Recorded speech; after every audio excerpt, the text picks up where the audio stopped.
ଜୀବନର ସମସ୍ତଙ୍କର ପ୍ରଥମରୁ ଶେଷ ଯାଏଁ ଲଢ଼େଇ ଚାଲେ। ଆଉ ଏଇ ସିନେମାଟା ସେଇ ଉପରେ ବେସ୍ ହେଇକରି ଚାଲିଛି ଯେ ଆମେ ଆମର ଜୀବନର କେତେ ପ୍ରକାର ଲଢ଼େଇ କରିକିରି ଆଗକୁ ଆଗକୁ ବଢ଼ି ବଢ଼ି ଯାଉଛେ।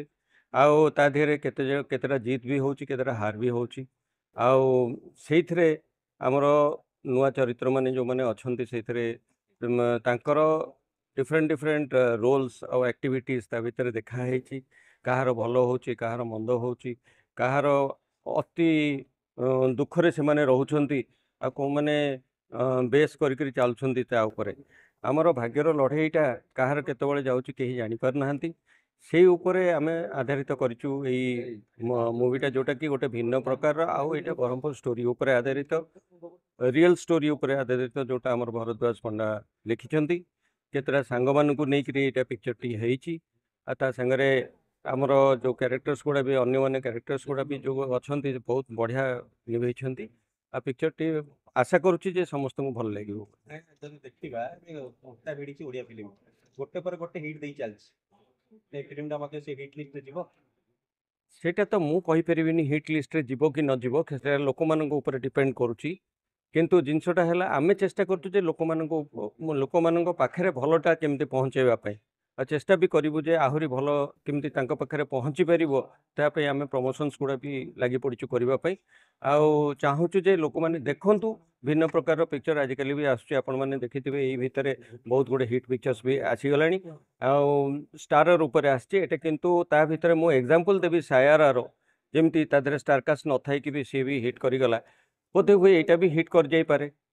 କିଛି ଫିଲ୍ମ ଆସୁଛି ଗୋଟେ ଦିନରୁ 2 ଦିନ 3 ଦିନ ବେଳକୁ ହଲ୍ ଉଠି ଯାଉଛି। ଆଉ ଗୋଟେ କିଛି ଫିଲ୍ମ ହଲ୍ ମିଳୁନି।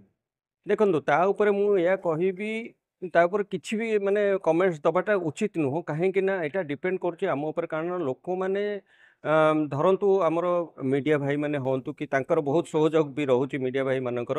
ଯଦି ଆମର maximum to maximum Odia pictures ହଉ କି ମ୍ୟାକ୍ସିମମ୍ ପ୍ରଡ୍ୟୁସର୍ସ ହୁଅନ୍ତୁ, ଯଦି ମିଳାମିଶା ହେଇକିରି ସେଇଟାକୁ ଆମର ଗୋଟିଏ ପରେ ଗୋଟିଏ ପିକ୍ଚରଟାକୁ ରିଲିଜ୍ କରିବେ, ଆଉ ପ୍ରଡ୍ୟୁସର୍ସ ମାନେ ବି ପ୍ରମୋଟ୍ କରିବେ ଭଲସେ। କାହିଁକିନା ଲୋକମାନଙ୍କର ଆଗରୁ ଇଚ୍ଛା ଥିଲା, ବହୁତ ଇଚ୍ଛାଶକ୍ତି ଥିଲା ସିନେମା ହଲ୍କୁ ଯାଇକି ଦେଖିବା ପାଇଁ। ଆଜିକାଲି ଯେଉଁ ଭଳିଆ ମିଡ଼ିଆ ବଢ଼ିଗଲାଣି, ଲୋକମାନଙ୍କର ମାନେ ଘର ଦେଖିବା ପାଇଁ ଭାରି ଇଚ୍ଛା, ବାହାରକୁ ଯିବା ପାଇଁ ତାଙ୍କର ଇଚ୍ଛା ଶକ୍ତି କମିଗଲାଣି। କିନ୍ତୁ ଏଇଭଳିଆ ଯଦି ଗୋଟେ, ଆମର ଏଇଆ ନୁହେଁ ଯେ କଣ୍ଟେଣ୍ଟ ଭଲ ଆସୁନି, କଣ୍ଟେଣ୍ଟ ବି ବଢ଼ିଆ ଆସୁଛି, ବହୁତ ଜିନିଷ ଭଲ ବି, ବହୁତ ପିକ୍ଚର୍ସ ବି ଭଲ ଆସୁଛି। କିନ୍ତୁ ଲୋକମାନଙ୍କ ପାଖରେ ପହଞ୍ଚାଇବା ପାଇଁ ପ୍ରଡ୍ୟୁସର ମାନେ ଟିକେ ମେହନତ କଲେ ନିଶ୍ଚିତ ଭଲ ଭଲ ଆସିବ। ଆଉ ଏମିତି ନୁହେଁ ଯେ କାଲିକି 2 ଦିନ ଭିତରେ ଖାଲି ହେଇଯିବ, ସେଟା ବି ଲୋକମାନେ ଦେଖିବାକୁ ଚେଷ୍ଟା କରିବେ। କମି ରହିଯାଉଛି କି? ହୁଏତ ରହିଯାଉଥିବ, କେତେଜଣ ପ୍ରଡ୍ୟୁସର୍ସ ରହିଯାଉଥିବେ ପ୍ରମୋସନ୍ସ ନ କରିବା ପାଇଁ। ମାନେ କହିପାରିବାନି ଆମେ। କେତେବେଳେ ଆମର କ'ଣ ହୁଏ, ଯେମିତି ଆମର ଗୋଟେ ଝିଅର ବାହାଘର ହଉ କି କିମ୍ବା ଆମର ଗୋଟେ ଘର ତିଆରି ହଉ, ଆପଣମାନେ ସମସ୍ତଙ୍କ ପାଖରେ ସେଇ ନଲେଜଟା ଥିବ ଯେ ଆମେ ଗୋଟେ ବଜେଟରେ ଘର ତିଆରି କରିବାକୁ ଚେଷ୍ଟା କରେ, କି ଗୋଟେ ଝିଅର ବାହାଘର କରିବାକୁ ଚେଷ୍ଟା କରେ, କିନ୍ତୁ ସେତିକିରେ କ'ଣ ହୁଏ, ତାଠୁ ବଢ଼ିଯାଏ।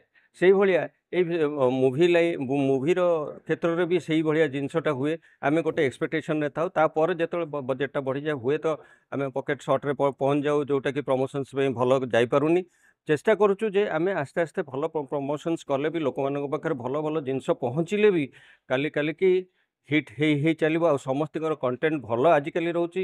ଆଗରୁ ଗୋଟେ ଚାଲୁଥିଲା, ବାଜୁଥିଲା ଯେ କପି ଫିଲ୍ମସ୍ ଗୁଡ଼ା ହେଉଛି, କିନ୍ତୁ ଆଜିକାଲି କପି ଫିଲ୍ମସ୍ ବହୁତ କମ୍ ହେଉଛି, କଣ୍ଟେଣ୍ଟ ପିକ୍ଚର୍ସ ବହୁତ ହେଉଛି। କଣ୍ଟେଣ୍ଟ ପିକ୍ଚର୍ସରେ ଲୋକମାନେ କିନ୍ତୁ ସେଇଠି ବି ରିଚ୍ କରିବା ଦରକାର। ତ ସେଇଟାକୁ ରିଚ୍ କରିବା ପାଇଁ ପ୍ରଡ୍ୟୁସର୍ସ ମାନେ ସହଯୋଗ ଦରକାର, ତାଙ୍କର ପ୍ରମୋସନ୍ସ କରିବା ପାଇଁ। ତାଙ୍କର ଅଧିକା ପ୍ରମୋସନ୍ସ କଲେ ଲୋକମାନେ ଯାଇକି ଦେଖିବେ। ଫିଲ୍ମ କରିବା ପାଇଁ ନୂଆ ନୂଆ କଳାକାରଙ୍କୁ content କାହିଁକି ସୁଯୋଗ ଦେଲେ? ନାଇଁ, କଣ୍ଟେଣ୍ଟ ଦରକାର, ନିହାତି ଭାବରେ କଣ୍ଟେଣ୍ଟ ଦରକାର। ବଜେଟର ଆବଶ୍ୟକ।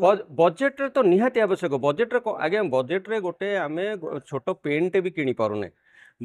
ଆମ ପାଖରେ 10 ଟଙ୍କାଟେ ଥିଲେ ତ ଆମେ ପେନ୍ଟେ କିଣିକି ଲେଖିପାରିବା।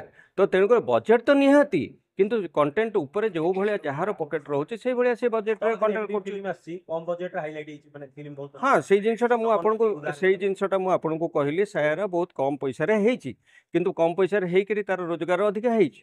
ଏମିତି ବି ହଉଛି ଆଜ୍ଞା। ପିଆର କୋଡିନେଟ୍ ଆପଣମାନେ ଦେଖିଥିବେ, ଯେଉଁ କର୍ମ ଯେଉଁ ପିକ୍ଚରଟି, ସେଇଠୁ ଆମର ପିଆର ଇଏଟା ସଂଯୋଗ ବହୁତ ଜୋରରେ ହେଇଛି।